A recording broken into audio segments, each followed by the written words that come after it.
Welcome to the Sam and Joe VA Show, where we teach women just like you how to start and scale a thriving virtual assistant business. We're your hosts, Sam and Joe, and get ready to have the control, flexibility, and freedom you've always dreamed of. Welcome to episode 74. Even virtual assistants need holidays. Here's how. Yeah, it's so important. It's so important. Right now, we're recording this. It is school holidays here in New Zealand. I am stuck at home with my two wee ones because we're also in lockdown here in the Waikato. And Joe lives in Wellington. She's not in lockdown, so she was able to get away, and so she's at her holiday house. So the perfect time for us to be talking about how to take holidays, right, Joe? Yes, the perfect time. I am looking at the mountain right now. It is closed today, but yesterday, because there's no one from Auckland or Hamilton or Northland, the mountain was so open and uncrowded. There was hardly anyone there. It was amazing. And I felt really, really bad for everyone who's in lockdown. It was school holidays, and I've never seen it so quiet. Wow, Yeah, that's really cool. I was wondering where you were going to go there with that. I thought you were going to say something along the lines of because there was no one from Auckland and Waikato, like everyone was just really friendly and really nice. No. But yeah, I was feeling bad, but also loving it. Oh, good. Look, we're going to talk about today. We're going to talk about how virtual assistants can plan and manage regular holidays because it's really, really important. But we see, in fact, I was trying to think about it this morning.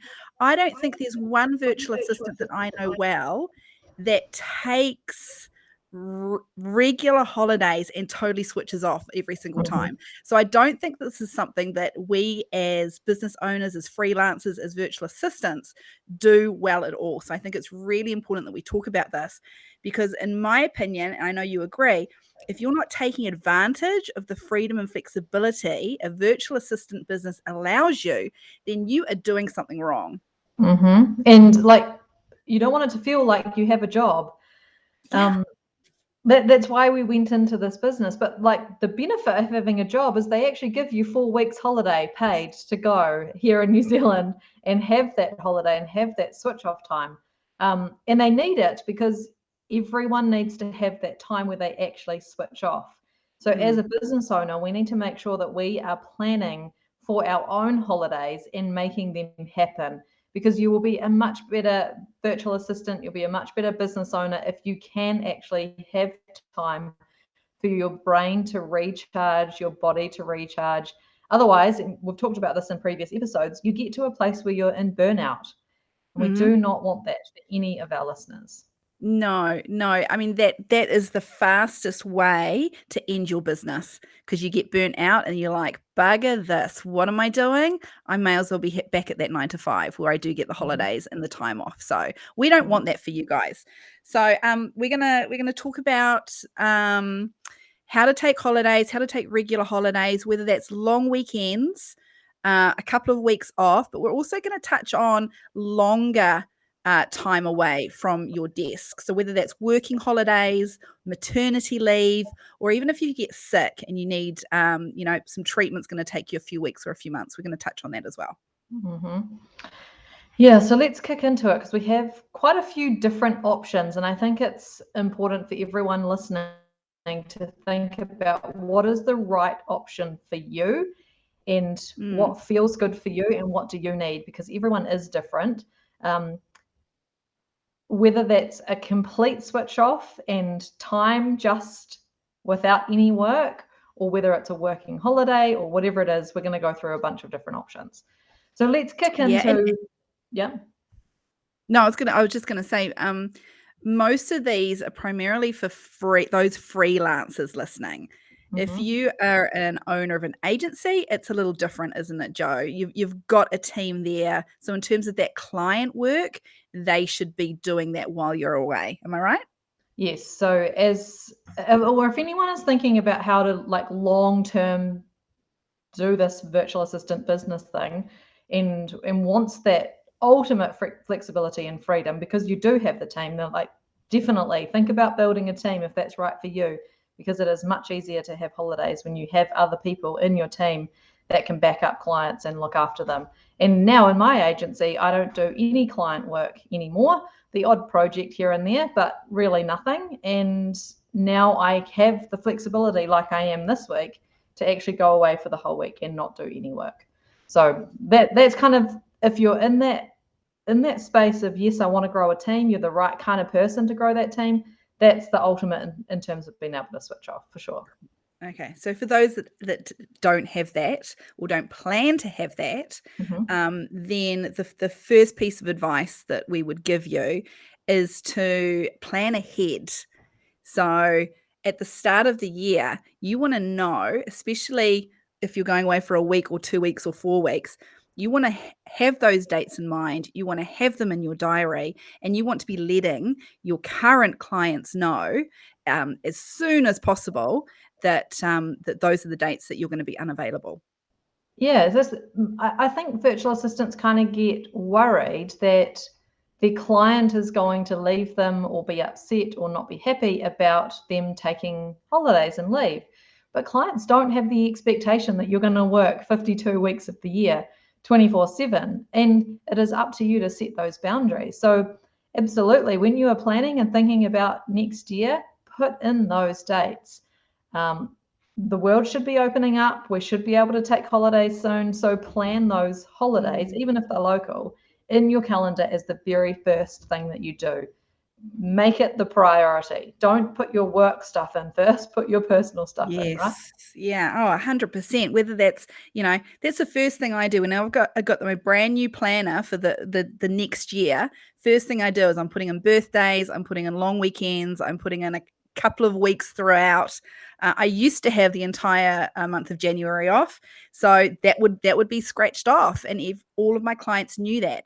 And let's touch on that. Let's touch on managing expectations for when you're talking to new leads, when it's getting to the nitty-gritty and you know that this is going to go somewhere. Let them know at that point that you've got those holidays booked. Yeah, it's taking control, instilling confidence in your client that you've got this planned out, you know how it's going to work, you know what the backup option is going to be, and just communicate that with them. They've already decided that they want to hire you. So now you get into, like Sam says, the nitty-gritty. This is how it's going to work, and you are in complete control, and you can set those boundaries. So hey clients, these are the breaks that I have during the year. Like when have you planned your holidays? Let's make a plan to figure out how we can navigate that in this relationship. And we'll make sure that we batch things and we have some backup options, and let's plan. Yeah. Like how comforting would that be if you were a client and you're thinking about their holidays too, right?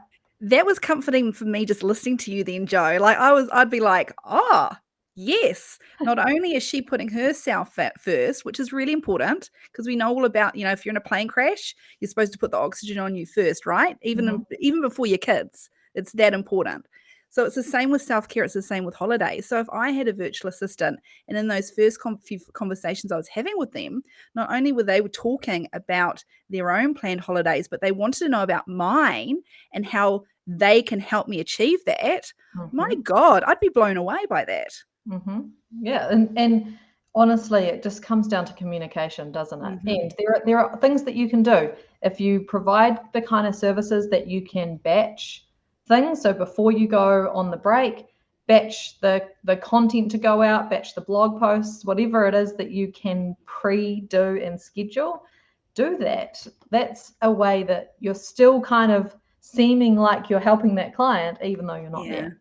Yeah. And if you offer project work rather than kind of regular ongoing service plans, well then in the months leading up to your holiday, arrange your work schedule accordingly so that you're not having to take on any projects.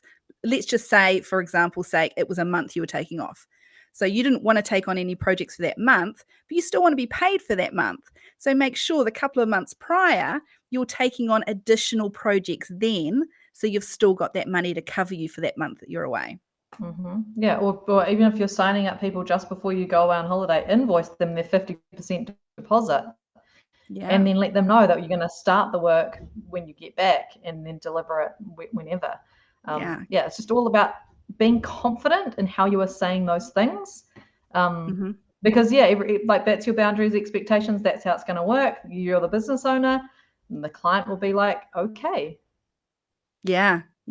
And for those of you that are going, oh, surely it's not that easy. Surely it's not just a matter of having a conversation. Everyone's going to be fine with it.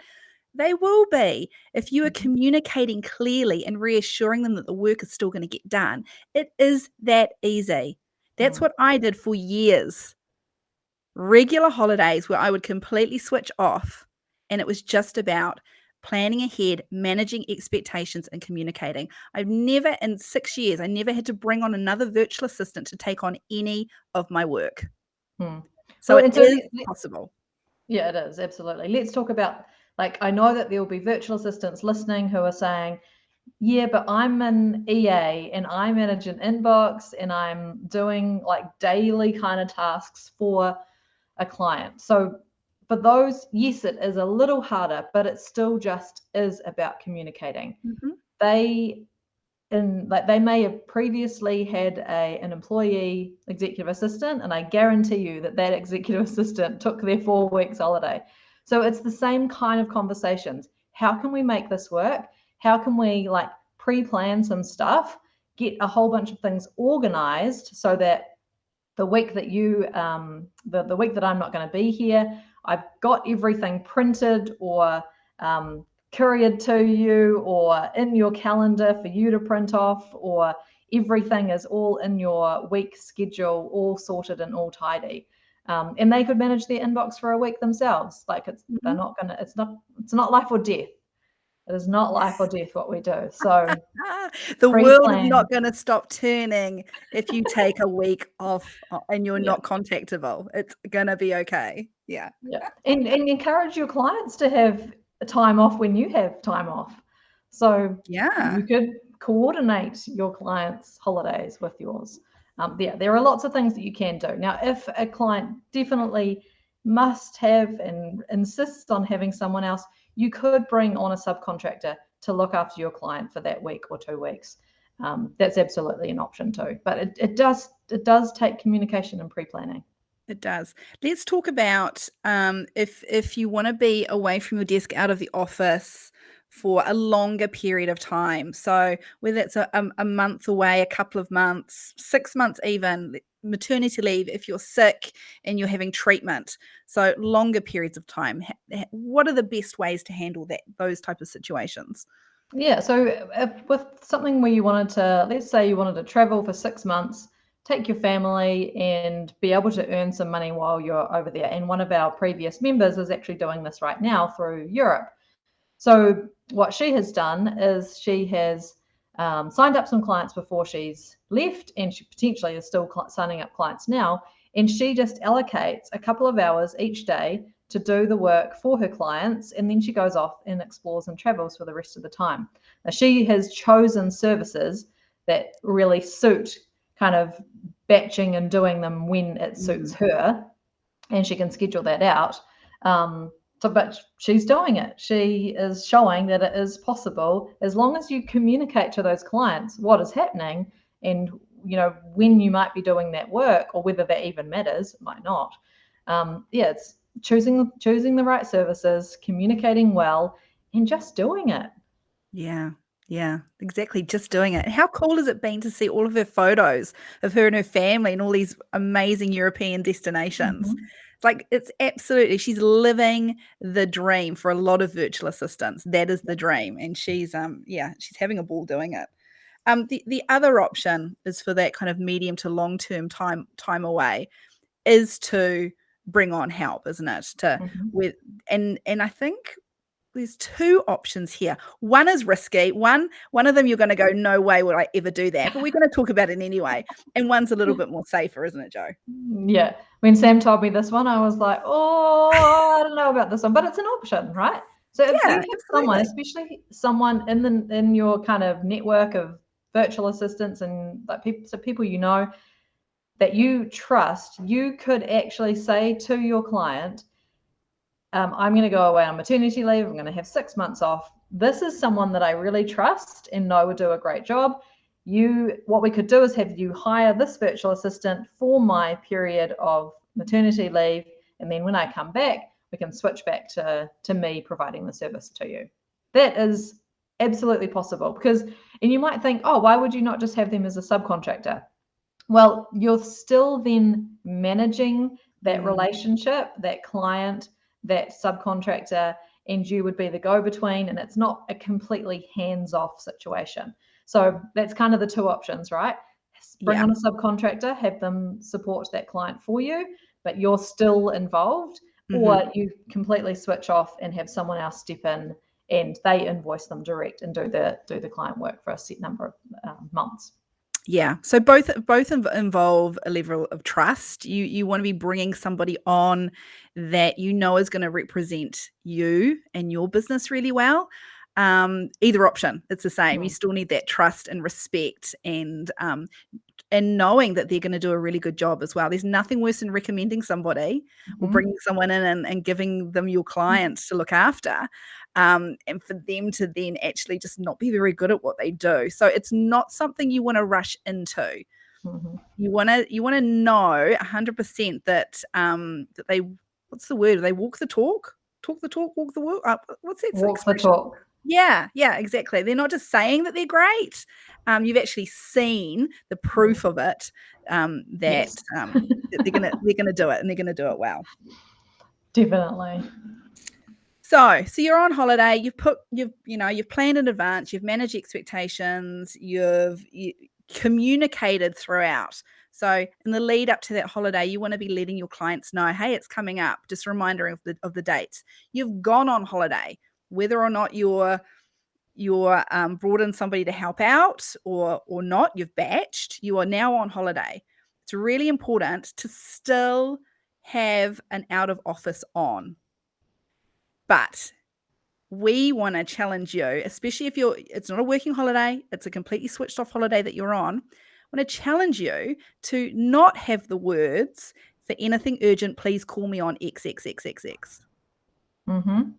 And it's going to be really hard for a lot of people listening. They're going to go, no way. Because what if something happens? Oh my goodness. This comes down to the boundaries, doesn't it? It does. And if you actually want to avoid burnout and you need that break, and many of you listening, I know, like, you are listening right now thinking, I could really do with a break, because you probably haven't had one where you completely switched off since you started your business. And if that's you, then it is up to you to make sure that you set those boundaries and you stick to them. Because the moment that you answer an email or a text or a phone call, the moment that those boundaries are now no longer valid, the client now knows that they can message or contact you at any point. Yeah. And I'd actually use those. I don't know if you would do the same, Jo, but I would personally use that type of language in my out of office. Hey, I'm going away I'm away from my desk. I'm on leave from X date to X date. It's really important that I switch off for whatever, And so that they've then gone, oh, that's right. That's what holidays are for. It's for switching off. It's for recharging batteries. And it's going to mean she's going to come back bigger and better than ever. Yeah. It's a nice little reminder for them, the importance of you being away from your desk for that week or 2 weeks. And yeah, also, it's a bad habit, isn't it, that business owners get into, where they are like, oh, but I'll just answer, I'll just message, or I know the answer to this, or I can just deal with this. Yeah. It's hard though. We understand. We do understand. Like, we're not perfect ourselves, so we totally understand. Also, in that out of office, it's a really good idea to have the date that you are back responding to those queries that have come in while you're away, so then they know when to expect you back. And something that I used to do when I went away on holiday is I would have a day or two back at my desk without them knowing I was at my desk. So the actual date I'm telling the outside world is 2 days later than when I'm actually back at my desk, because there's nothing worse than that first day back from holiday and you sit down and your clients start ringing and they're expecting you to be on call again. And you've got like 1 billion emails and you've got all these Facebook notifications and you've got Instagram to check out and you've got this, and you're just like, oh, what have I done? I shouldn't have even gone away on holiday because this is just awful. Yeah, it gives you that a bit of time to actually catch up, right, without everyone pestering you. Yeah, and sometimes when you take kids away on holiday, you actually need a break when you come back to get everything sorted and get unpacked and sort your life out again. Absolutely. That's so true. That's so Can we touch on, just before we end, let's touch on the summer break, where it's a longer break. And I hear virtual assistants often saying, oh, well, I would just halve the invoice to that client that month and do half the hours. And we want to really challenge you on that and make sure that December and Jan, if you're in New Zealand, or, whenever your summer break is, make sure that you don't, as a first option, let your client know when they say, oh, well, so what happens during summer? Do you just charge me less and do less hours? You say, no, actually, we commit to doing all of the work before we all go away on a summer break, and we batch things, we schedule things, and we make sure that everything was sorted for you during that summer break. So we can still do the same number of hours for you. So like having those conversations where you're not making your income during the time that you need it most reduced because you are just assuming that you would have to do less hours for your client. Great tip. Fantastic. So, moral of the story, if you are not taking regular holidays, vacations, time away from the office, if you're not taking regular time to switch off and recharge, there is something wrong in your business and you need to fix it. Thanks for listening to this episode of the Sam and Joe VA Show. If you'd like to find out more, head to the VA Foundry website to check out the Members Club and the amazing resources, training and coaching. You can find us at thevafoundry.com.